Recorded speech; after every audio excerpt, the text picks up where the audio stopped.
어느 정도는 이해가 가요. 왜냐면은 취업 준비를 하면서 사실 스트레스가 얼마나 많아요. 뭐 여러 가지 외부적인 요인도 있고 내부적으로도 이제 멘탈이 흔들리니까 이번 한 번은 좀 패스하고 다음에 올인을 해보자. 근데 이 생각이 굉장히 위험하다고 생각하는 게,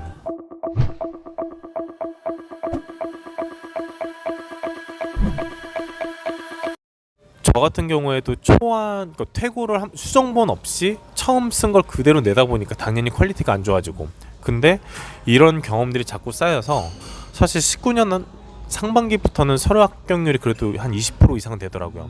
왜냐면은 18년도 하반기 때 제가 스스로 자기소개서를 쓰면서 경험 정리도 이미 한번 정립을 했고, 그거를 통해서 이 회사에 어떻게 기여할 건지 좀 디테일한 문장 구성도 만들게 되고, 이런 게 어느 정도 약간 모듈화식이 되다 보니까 뭐 끼워 맞추기도 쉽고, 그래서 19년도 상반기부터는 초안은 사실 한 3, 4일 만에 나오고, 나머지 기간에는 퀄리티를 높이는 수정본 퇴고를 이제 최소한 2번 이상씩은 했었던 것 같아요.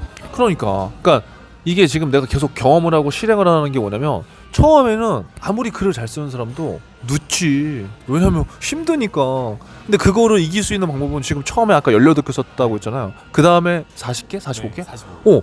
그렇게 쓸 수 있는 이유는 하다 보니까 적응이 돼서 빨라지는 거거든. 그러니까 그게 잘 쓰든 못 쓰든 일단 해보고 똥인지 된장인지 제출해보고 그 다음에 결과를 보고 또 수정하면 되는데, 그거를 대부분 지금 못하는 거야. 한번 솔직하게 얘기해봐. 내가 그 이야기한다고 생각하지 말고, 자소서를 많이 뿌리는 게 나는 아직까지도 모든 기업에서 그렇게 다 정확하게 읽지는 않는다고 생각되거든. 근데 정확하게 읽더라도 각자의 회사의 뭐 인재상, 그리고 글을 읽는 사람, 그리고 인사 담당자의 취향, 예를 들어서 모든 것들이 다 영향을 난 받는다고 생각해.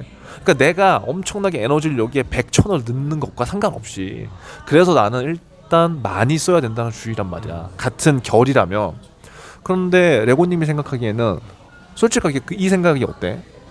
저는 이게 뭐 과언일 수도 있지만 이게 많이 쓰는 게 정답이라고 생각을 해요. 왜냐면 아까 전에 이제 모의고사를 예를 들었지만 사실 현실적으로 봤을 때 제가 이제 은행에 들어와서 지금 현재는 모출납 맡고 있는데, 처음에 이제 제가 모출납 맡을 때 굉장히 뭐 단순히 출납하는 것도 굉장히 무서웠어요. 왜냐면 전산 조작을 처음 하기 때문에. 근데 지금은, 그래서 처음에 모출납을 할 때는 고객님이랑 대화 한마디 없이 정말 그 주어진 업무에만 충실히 하는데도 막 10분 15분 걸리고, 막 전산 조작하는 것도 미숙해서 고객님한테 양해 구하고 그랬었는데, 지금 뭐 고객님이랑 수다 떨면서 뭐 요즘에 어떻게 지내시는지 이렇게 얘기를 하면서도 업무 끝낸 게 사실 한 4분 5분도 안 걸리거든요.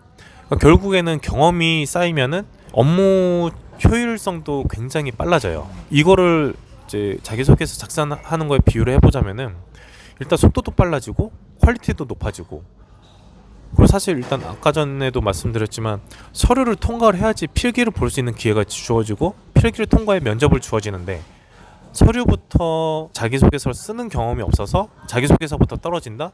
그럼 면접 볼 기회도 없고 필기 볼 기회도 없고, 그럼 결국에는 취업은 물 건너고 하는 거고.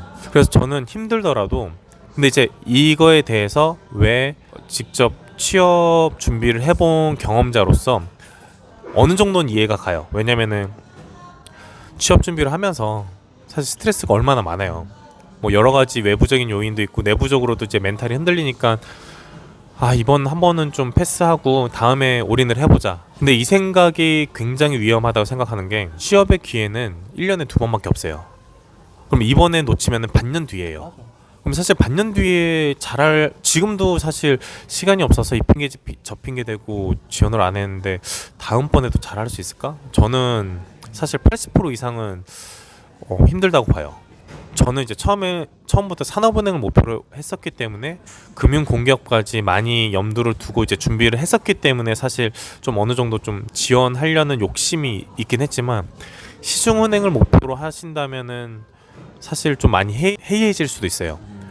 근데 제가 정말 단언컨대 은행을 목표로 하시면 안 되고 금융공기업을 목표로 하셔야 돼요.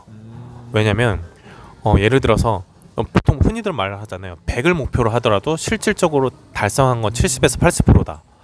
근데 이 70에서 80%라는 이 달성이 결국 시중은행이라고 한다면은 이 시중은행에 뛰어넘는 목표를 세우고 준비를 해야지만이 본인이 원하는 기간 내에 은행에 들어갈 수 있다는 거거든요. 은행을 목표로 한다면 그보다 더 낮은 그레이드인 뭐 제2금융권이라던가 다른 이제 기업으로 갈 확률이 크다. 결국 제가 말씀드리는 걸 좀 정리를 하자면은 꿈을 크게 가지고 그 꿈을 위해서 이제 노력을 하다 보면은 그 밑에 한 7, 80%가 되는 목표가 시중은행이 될 가능성이 크다. 와, 내가 지금 인터뷰 계속 하고 있지만 오늘 굉장히 좋은 말을 많이 해주네 우리 레고님이. 여러분 잘 들어요. 이거 진짜 좋은 얘기인데 내가 항상 목표에 대해서 얘기하잖아. 이게 지금 레고님이 얘기한 게 뭐냐면 너희들 은행 준비하니까 예를 들어서 시중은행 준비하면 6개밖에 없어. 그럼 6개 준비하다 보면 6개 뭐 텀도 있고 한복 뭐 상반기 하반기 나오니까 텀이 있고 뭐 하기 때문에 자소서 좀 쓰다가 면접 안 되는 애들은 뭐해? 필기시험 좀 까짝까짝 하다가 예를 들어서 자격증 좀 준비하다 그냥 만단 말이야. 그 행동들을 다 빌 수가 있다고 예를 들어서. 근데 지금 레고님 같은 경우에는 뭘 준비했냐면 산업은행을 목표로 준비했기 때문에 산업은행하고 그레이드가 비슷한 금융공기업하고 이제 같이 준비한 거죠. 그러니까 여러분들이 금융공기업을 막 엄청나게 적극적으로 준비해라 그건 아닌데 금융공기업을 내가 은행하고 같이 준비하겠다는 마인드를 갖게 된다면 필기시험을 준비하는 강도가 훨씬 더 세질 수밖에 없죠. 그렇게 되고 또 자소서도 시중은행 6개뿐만 아니라 금융공기업에 다 쓸 수가 있어. 그러니까 결이 비슷한 거야. 그러니까 이것 따로 저것 따로 국밥이 아니라 이렇게 조금 더 지금 여러분들 가야 되는 목표보다 상위 목표를 잡게 된다면 이러한 긍정적인 효과가 있다고요. 그럼 금융공기업을 준비하는 필기시험 레벨을 가르친 친구들은 뭐야?